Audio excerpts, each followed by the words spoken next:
call it.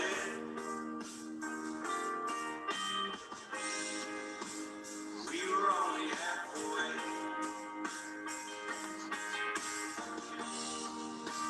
Sun still sets through our window.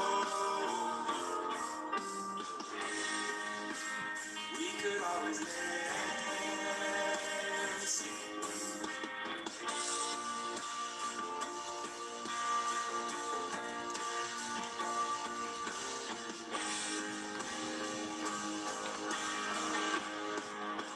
Faces danced like glue.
All right, ladies and gentlemen, welcome to the FST Improv interviews here every Friday night on the FST Improv Facebook page. My name is Will Luera, the Director of Improvisation here at Florida Studio Theater, and we're very happy to bring you these improv interviews every week. So every Friday, we meet up and chat with an improv thought leader, teacher, director, performer, chat about different topics in the improv world. And this is one of 3 virtual offerings that we're doing every week. On Thursday nights at 9:15, we do Impro Latinx. This is Spanish-speaking improv here on our Facebook channel. And on Saturday nights, we do our radio call-in show via the Instagram feed.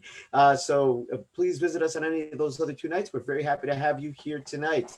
So this gentleman I've known for, I think, about almost 20 years now, ever since my first trip to the Chicago Improv Festival around 99, 2000 or thereabouts. Over time, he's become a wonderful colleague and a good friend. So let's welcome to the Zoom room, here to the Zoom stage. Let's hear it for Mr. Jonathan Pitts. Jonathan, welcome to the FST Improv interview. Thank you so much for being here. How are you, sir?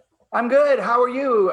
Thank you for that introduction. That was so lovely. And congratulations on all that you're doing online, especially the Spanish-speaking one, because that is taking a strength and making it stronger for you. Good for you.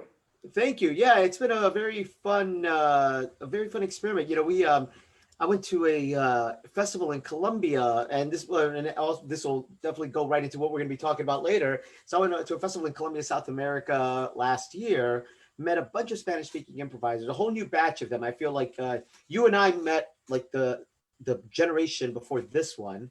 So, like, like Fabian and all of those folks. These are the ones I met last year are the ones that kind of learned underneath that generation. So I definitely felt like the elder there, because I was like, I used to play with your teachers, and now I'm here playing with you guys. But it was fun. I met up with them, and then we ever since last August, we kept talking about we can't wait to meet up again somewhere in Latin America. Then, of course, this whole thing happened, and we were like, well, hey, let's do something now. And that's where it started. And now we've been bringing in and folding in other Spanish-speaking improvisers. So it's been a lot. Oh, that's great. That's great. Yeah.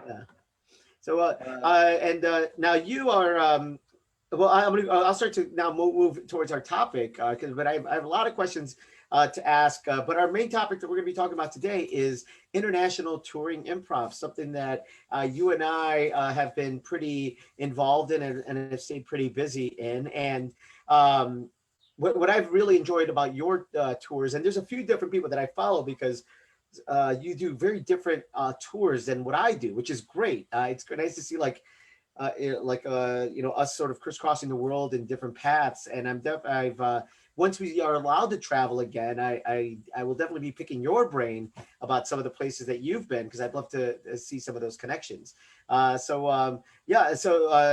You are. Where did it start for you? You posted today, I believe, that it was like the first day of your walkabout. What was the walkabout? Can you tell me about Yeah, that? I called it the Global Improv Walkabout, and it began in October of 2017.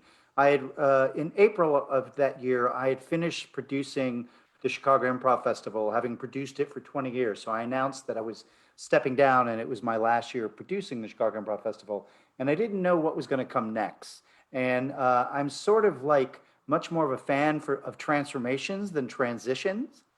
Transitions feel anxious to me. It's like my metaphor is it's like walking through a room with the lights off and you don't really know where you're going or if you're going to get there or what you're going to stumble into.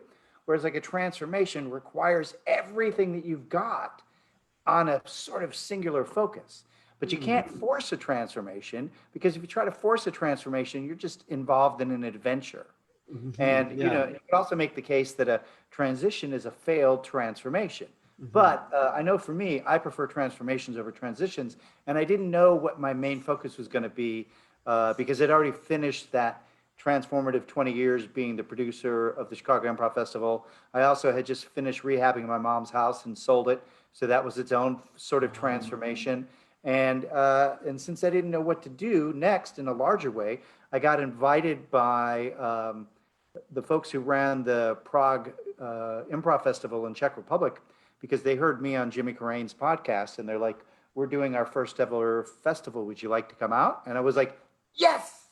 And then once I knew that I was going to go out, I reached out to people that I had put up on my couch during the Chicago Improv Festival or let them stay in my apartment during the Chicago Improv Festival because I would let a lot of international performers come in every year. And then lo and behold, I just sort of started producing myself. And my first trip to Europe, I was out there for over 2 months teaching and performing sort of on my own schedule. And I Wow. realized that instead of just doing a tour, I was more pulling from the Aboriginal idea of going on a walkabout. When you don't really know what's next, but you're trying to be open to the universe or guidance, you go on a walkabout. And then as you are on the walkabout, either your ancestors or the universe gives you signs and you have a better sense of where you're going. And so I just started calling it my Global Improv Walkabout. And it was what I did for the next 2.25 years. And I kept telling people when they were like, "Oh, you're so lucky you get to do this." I was like, at some point I'm going to have to stop and I will know when it's time to stop when the universe will tell me. So I did the Global Improv Walkabout and I was in 25 countries during that time period, actually 24 countries. And yes, the time to stop became readily apparent when COVID happened. I never thought that all the reasons to have to stop my Global Improv Walkabout, it would be because of a global pandemic. Now I love this. Your the I love this idea. You've said some wonderful words. One transformation, Yes. and also the idea of this walkabout. And I feel like well, I didn't have a walkabout. I definitely had my Prague Improv Festival moment. Not at Prague, but mine was it must have been like 17 years ago, right around 2002 to 2003, where somebody reached out to me from Puerto Rico. And this is before I had a very limited view of what international improvisation looked like. I was just sort of in my little island, my little American island. And in my opinion, or not even in my limited knowledge, I don't even want to say opinion, my limited knowledge, there was IO, Second City, Annoyance, UCB, and like the Groundlings, and then that's it. And then And comedy sports. in You know, comedy sports, yeah, in yeah. comedy, exactly, yeah. Yeah. And And then that was it. and That was, I had known like I knew of Johnstone, right? And so that was it. And then I remember going to well, someone from Puerto Rico reached out to me and was like, "Hey, we're trying to get an American team because they're very much into the match style of competition, like competitive improv." And they're like, "We're trying to get an American team of Spanish speaking improvisers."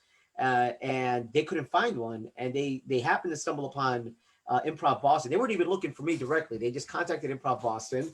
And I just said, before I even had a team, I just said, yes, I'm in. We're doing this. Right. And then I put together my team, and that's what started it. That's what put it together. That opened up then the next door, then the next door. And before I knew it, I was in Europe and then beyond. Well, and your travels were happening before I started mine, and your travels was part of what inspired me to want to do it, because you're part of a handful of people that I saw do it. You, Joe Bill, Jill Bernard, Randy Dixon, and then later I got to know like Jules from London, you know, because he also, and now there's other people. Well, of course, Patty Stiles. So all of you guys were sort of like an inspiration for me that it was possible. I've always been a fan of international work. And one of the things I was proud of is that all 20 years of the Chicago Improv Festival, there was always international improv artists at the festival. And we used to have a program that I put together called One World on One Stage, in which improvisers from the different countries would perform together along with some Chicagoans. And everybody would present something from their country, and then as in a performance sharing setting. And then also we would do the telephone game so that everybody could speak in their own language. And we would have them improvise together in their own language or in gibberish, whatever they preferred. And just hearing the multiple levels of languages, it felt like we found the answer to the Tower of Babel. Yeah. And that, you know, it convinced me that the universal language is play. Oh, that's beautiful. That's great. I agree. Yeah, and then so I always, you know, saw what international improvisers did and saw how cool it was, and it was something that I believed in, and that's why going on a global improv walkabout. The other part of going on the walkabout for me was not the idea of, hey, I'm going out there to colonize the world into my point of view. Yeah. Like, I'm not here to do artistic colonization. I was sharing like what I'd learned as an individual improviser with other people, but I was also out there to learn from them. Yeah. As you know, a global improv, any walkabout, you're supposed to be in an open state of learning, not an open state of knowing. Oh, that's great. Yeah. And so many good quotes here, Jonathan. But I absolutely agree. Like I opened my Puerto Rico story by saying how I had a limited view of improvisation, and I remember when I got there, I met groups from Puerto Rico, Mexico, and I believe Chile were the first international groups I met. And I remember that, like, naively, one of the first questions I asked was, so what are you guys, like, IO, UCBs, I consider and they looked at me like, we have no idea what you're talking about. And I'm glad they said that, because that kind of, it was one of those things where you're like, oh, wow, the world is round, right? There's more here. And then I remember the Mexico team, and you ended up inviting them to Impro Top. Fabian Garza, yes. Yeah. So they were there, and that's when they opened my eyes to the teachings of Omar Galvan, who was then in Argentina, then in Spain, and then I came to realize, like, wow, this one guy had quite an influence all over the Southern Hemisphere and beyond. And then you start to realize he's not the only one. There's others all over the world that are doing what we do, but in their own way. Right, and now you have Fenya in Spain, but he's originally from South America, and what he's doing with his work, and he put together that improv magazine. So he's like, as you said, the next generation following Omar. It was really exciting to me to see the different styles of improvisation across the world. And I also started noticing there were differences between indigenous, homegrown improvisation and improvisation that was filled with expats. I would agree with this, but I want to hear more about this, because I saw it a lot so Latin America, I felt, was still very indigenous, except for some pockets of Johnstone. It still remained pretty. I love this term, right? Yeah, indigenous improv. But I definitely in Europe, I came across a lot of like half and half, where you would have expat theaters and indigenous theaters. Yeah. And so while touring, you know, even if I was teaching, sometimes I had to change or adjust my teaching by learning how that particular group of improvisers in their culture, in their country, in their nation grew up educationally. Hmm. Because some places had very different styles of education when they went to grammar school and high school. And that also then affected how they were learning improvisation. And because I was there in their country, I needed to adjust what I was doing to fit how they learn rather than just looking at them like, why can't you guys get this? Right. Yeah. Now, in all of that, this is great. So, in all of your touring, where is the most exotic place that you had Well, been to? I have been to Europe like a lot of other people, and I have also been to Asia and I've been to Oceania. I've not yet been to South America, which is what I would like to do Hmm. someday, and I've not been to Africa, which I was scheduled to go to Africa, um, and then the coronavirus happened. I was going to go work with this camp full of improv kids and teenagers in Nigeria, and that was one of the things that got crushed. I also was going to teach a corporate workshop in Auckland, New Zealand, and that got crushed.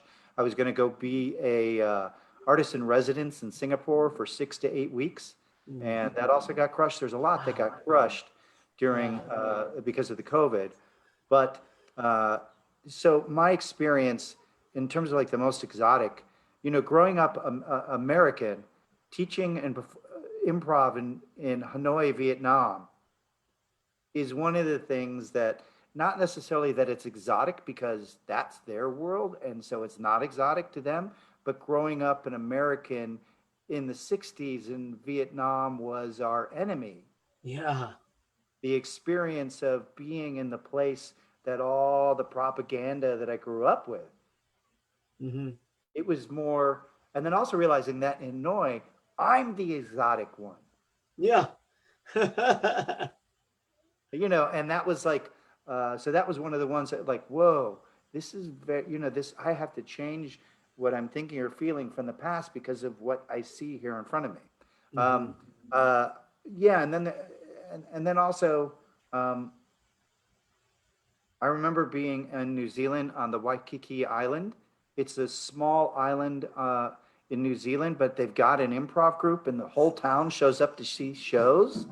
That was pretty amazing by itself because it was a gorgeous island, and this theater, which put on shows, they would. So the audience was filled with teenagers to senior citizens, stuff you wouldn't see in an American city, That's so and interesting. and they were the community, Yeah. and the improv group was part of that community. So it was very Viola Spolin-esque in that way of a community playing for a community. And again, Hmm. I'm the outsider. Yeah. Teaching and performing around the world, I am the one who has to adjust because I am the immigrant, I am the foreigner, Hmm. and I am in their space. Hmm. Yeah, that I definitely recall sharing that very similar experiences as you were sharing that one memory on that from it was Waikiki, New Zealand, right? Yeah, Yes, Waikiki Island. Waikiki Island in That New way, it's Zealand. not the same as Waikiki, Honolulu, Waikiki Honolulu. Beach in Honolulu in Hawaii. Yes. Right. Okay. Waikiki Island off of New Zealand. As you were sharing that story, it reminded me of one of the tours I did in Peru. This was with Joe Bernard, and we didn't do this show, but we went to go out to support a local improv team. We were passing through a town called Arequipa on the southern part of Peru. Small, relatively small city, and I remember we went to this auditorium, bought some snacks, and watched improv, and it just felt at a very similar feel of like community for community. I was like, oh wow, this feels different, and I love that feeling, that different feeling, because I mean, and you probably know this feeling as well. In my many years at Improv Boston, I kind of got used to the improviser for improviser sort of Mm-hmm. energy. Right. There's Right. even a certain like rhythm to the laughter. There's a certain they laugh at certain things, and then suddenly you go out of that and you're like, oh wow, no, it's more than just impressing your improv friends with a cool edit or Right. an amazing callback, right? Yeah.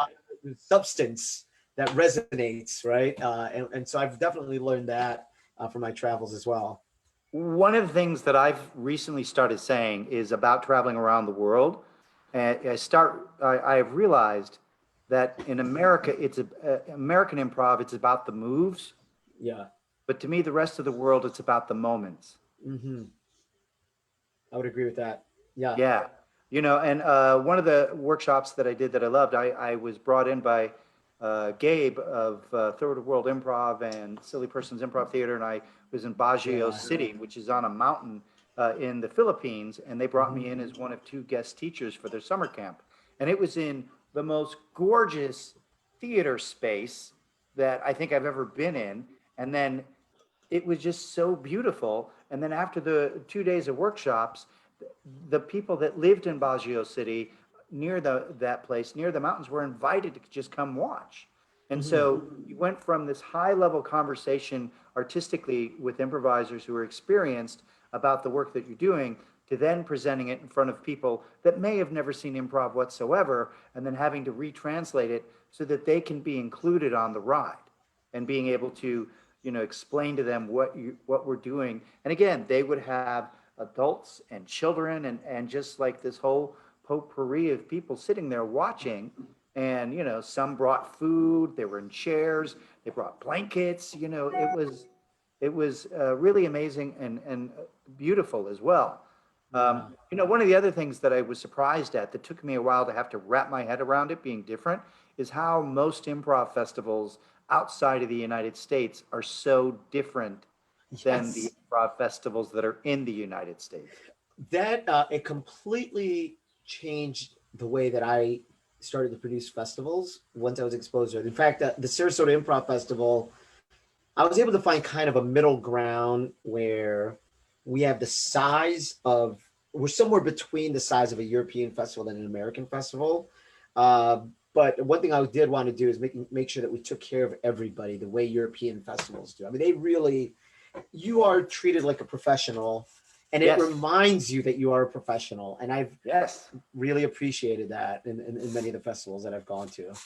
And if people haven't gone to one, sort of like a European improv festival, just to let everybody know, like an American improv festival will feature 30 to 40 to 50 different improv groups and duos, and each one gets a performance slot, whereas the average European festival will have students or improvisers sign up to be part of the festival, and then they take workshops, and then who's ever teaching that workshop will select some people from that workshop to perform a show of that workshop that night. Mm-hmm. And there are some audiences, but predominantly it is there's some audience, so it's not like improvisers playing for improvisers. There's some audience, but the prime focus is all the participants in the festival doing things together. And it makes a lot of sense because in some places in Europe they don't have the participant size that America does. There's so many Yeah. more improvisers in America that you can do that. Whereas in a given part of Europe you might only have 200 improvisers total within a 8-hour drive. And so Mm-hmm. they all come together for a festival and get involved in that way. And then also, I was part of in 2019, I was part of the Vienna, their improv festival is called Moment.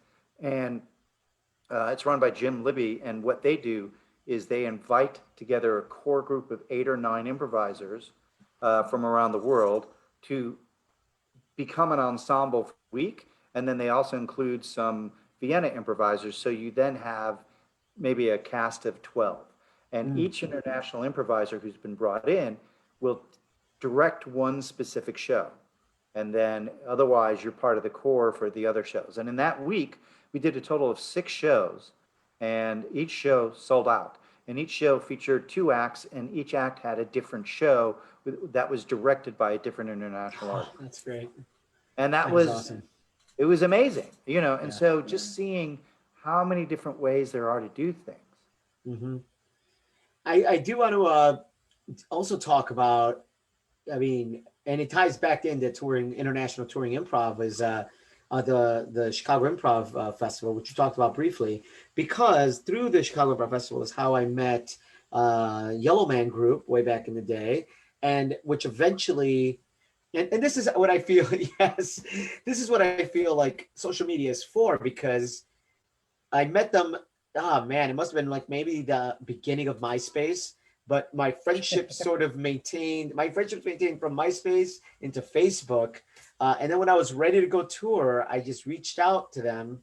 I think Naomi might have been one of my last friends that was from that tour, and sure enough, like that one connection then started a 4 5 year Asian tour sequence that I was going to through, and that all started with the Chicago Improv Festival.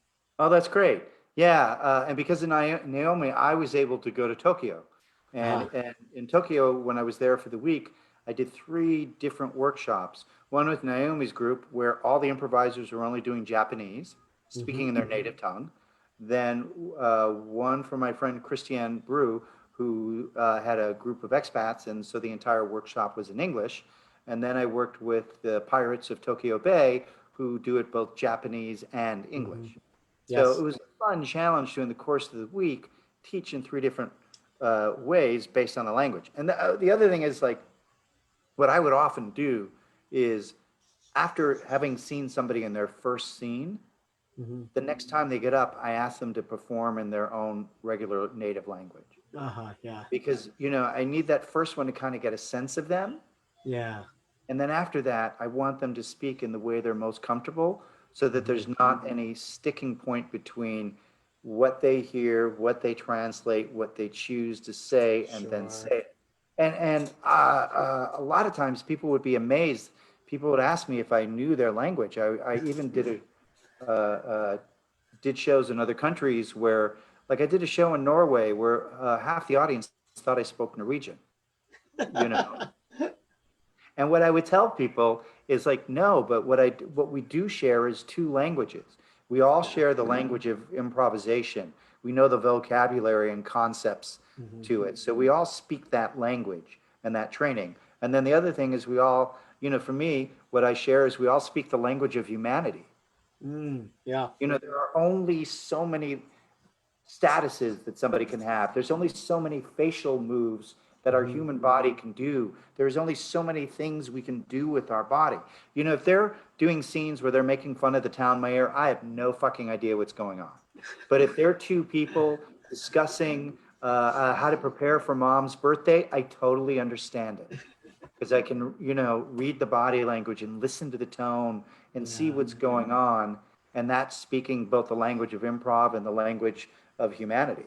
And, so I like hearing people improvising in their own language Mm-hmm. more than if they are struggling to say something in English. Because I certainly Mm-hmm. can't speak their language. So it feels Yeah. unfair for me to ask them to speak in theirs. Some of them, sometimes I get a bunch of translators. When I was in Taipei, Taiwan, the woman who was in charge, so she interpreted everything I did, even though a lot of their improvisers can speak some English, but she Mm-hmm. was able to get it there. And then it just got used to the rhythm the week that I was out there between statement, translation, translation, statement.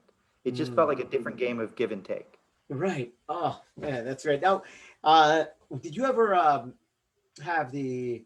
This has happened to me in some of the countries that I've traveled to, some more than others, where you're kind of given like boundaries, sort of like, hey, this is something you shouldn't be joking about here. I'm Yes. sure Taiwan probably has a few.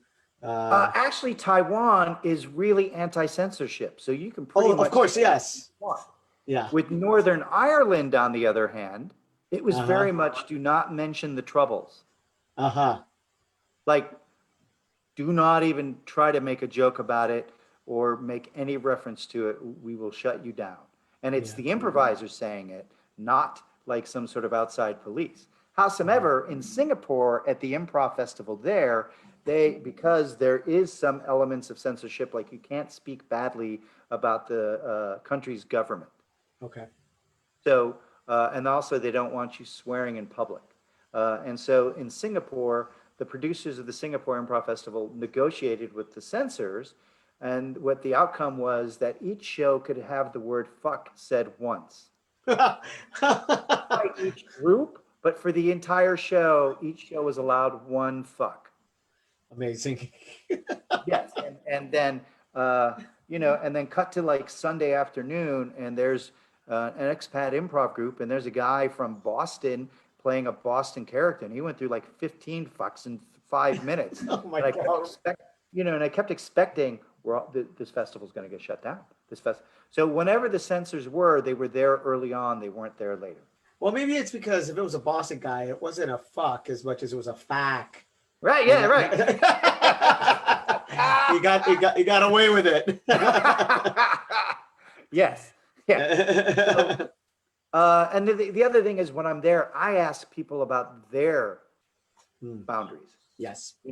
especially because there are cultural boundaries that shift and change based on who you're working with and what's normal for them or their country. Like when I performed in Milan, Italy with Teatro View and Yes. Yeah. Fabio, and I'm sure you probably know that. Yep.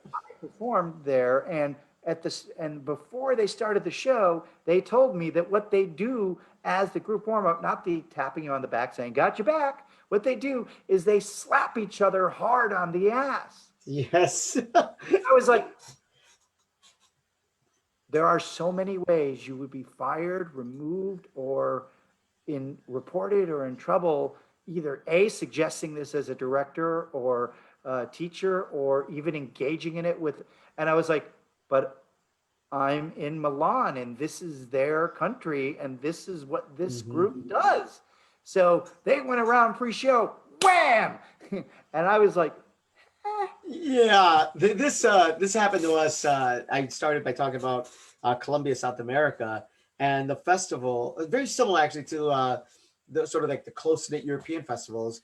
This one had a variation where there were 4 headlining groups. Let's see, Mexico, Puerto Rico, U.S., Chile, and we each got a chance to teach a master class, and it was for all the other groups. So we were always together constantly. But the Colombia group ran the whole thing, and one of their warm-ups was, okay, everybody slap each other. Make sure you slap everyone on the ass. And so, and we were all. I mean, it only lasted 2 days because some of the more some of the members of the group started to express discomfort with this. So, but yeah, it was normal for them. right. Yeah. Right. And then when I was in Taipei, one of the things that I found out is that they don't do a lot of physical contact, period. Like they do a lot of physical contact when they're improvising as a group, creating forms and, almost like dance moves being tied together. But in real life, they don't touch each other very much. And there's a certain point to where even children, once they reach a certain size, stop being touched by their parents or their grandparents, and that you don't really touch somebody again until you are of an adult age and you have a boyfriend or girlfriend, and then it's okay to like hold their hand. But otherwise, there's not a lot. So the idea of that American thing of putting your arm around, hey buddy, putting your arm around them or smacking them in the shoulder or flopping there, you don't do that in Taiwan.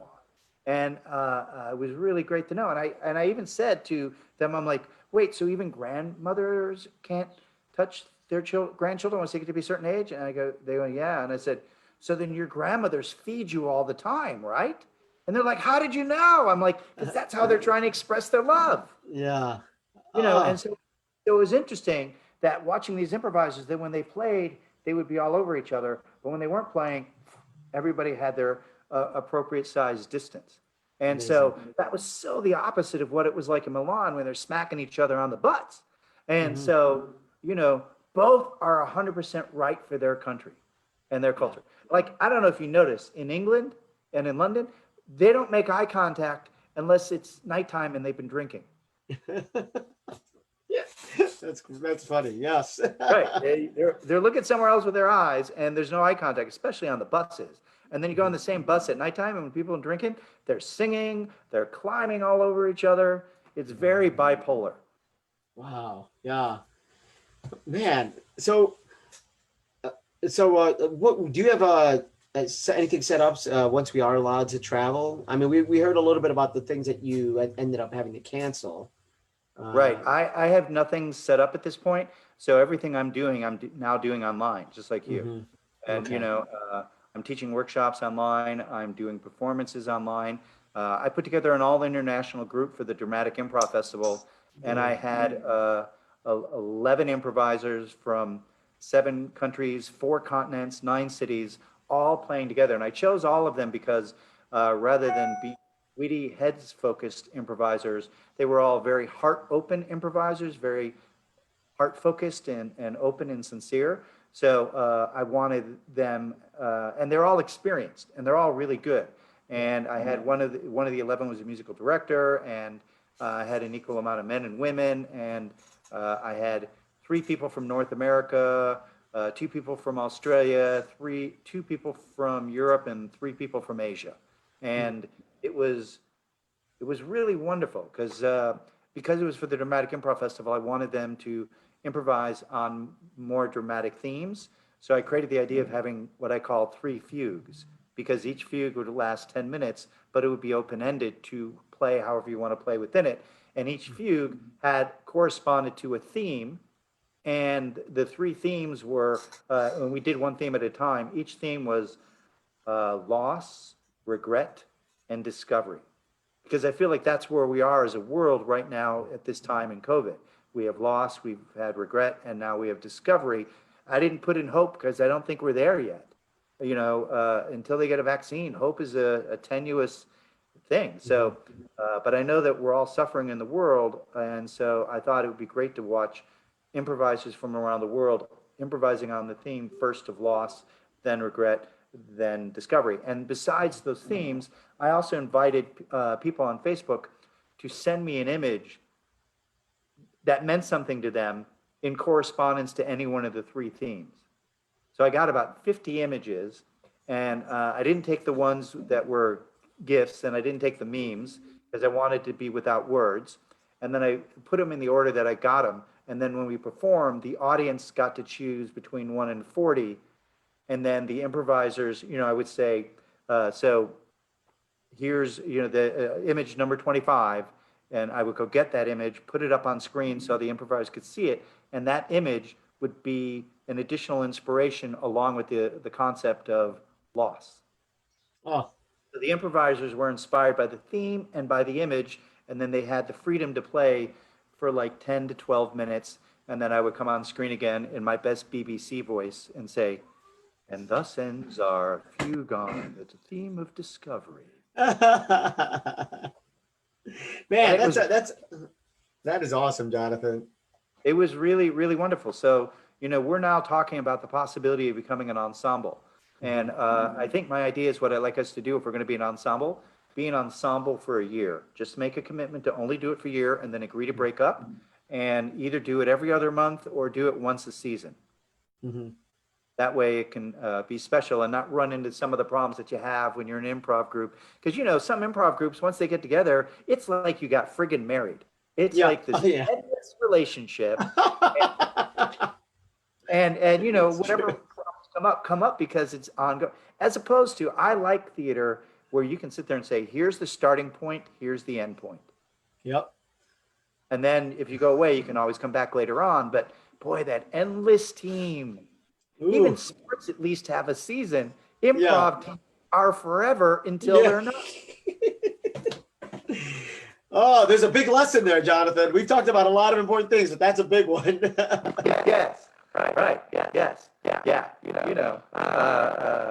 Yes. So, we're talking about, if how we could possibly do it, what's the best way to do it, and it's something that I would like to do. Because it's sort of, because to me, making a commitment for about a year, if we do that, it sort of corresponds with the arc of COVID before we get the vaccine, so that the group, of the world improvisers would be brought together specifically in correspondence to us doing improv on Zoom, and the fact that we are able to get together because of Zoom, because of COVID, but at the same time, with the idea that once it's done, we bring it to an end so that we can all be free to play together in person again. And, once we get the vaccine and start doing it, then yes, I will be traveling somewhere. The global improv walkabouts will start up again. Well, we could hope. There it is, hope. And I hope, to go to South America, and I hope to be able to use you as a resource, or even go with you to a country and work with you from like a multiple language perspective, and then also, you know, work with you in another continent as well. Like, you know, give you some of the happily introduce you to the people I know in Europe and Asia that you don't know. Because I know you know a lot of people in Asia, and as well as Oceania, and spread that part of as well, because and maybe, you know, maybe we'll go co-teach that workshop to that camp of kids in Nigeria after we're able to, you know, go around again. Yeah, Nigeria is one of the places that I was planning for this next year. It wasn't affected by COVID, but it's been slowed down by COVID, but that's been in process. So I would definitely be up for that. Yeah, that would be a lot of fun. Especially because I so appreciate what you've done over the decades as an improv artist and an improv educator and a director and a producer and both an artistic director, and the way that you've done things. It's just it really speaks very highly to the artist that you are and the human that you are with everything that you've done. And, you know, even shows of you and your family, what you do with your family and your two daughters or his wife. It's just so it's very impressive what you've done, and certainly an inspiration for people that work with you. Jonathan, I really appreciate that. And you've definitely been a big influence and motivator, and someone who's helped guide me, mentor as well over the last 2 decades. So I appreciate being able to spend this last 45 minutes with you. So this was a lot of fun. Thank you. And the only thing I'd like to say to somebody who's watching, my head is not this big. I'm just closer to the camera. All right. Thank you, Jonathan, so much for being for coming on. Thank you, everybody, for watching. Lots of knowledge tonight, and we hope that Jonathan can join us again here in Sarasota at some point. We'd love to. Stay safe, everybody, and keep playing. Thanks, Jonathan. Bye. Bye.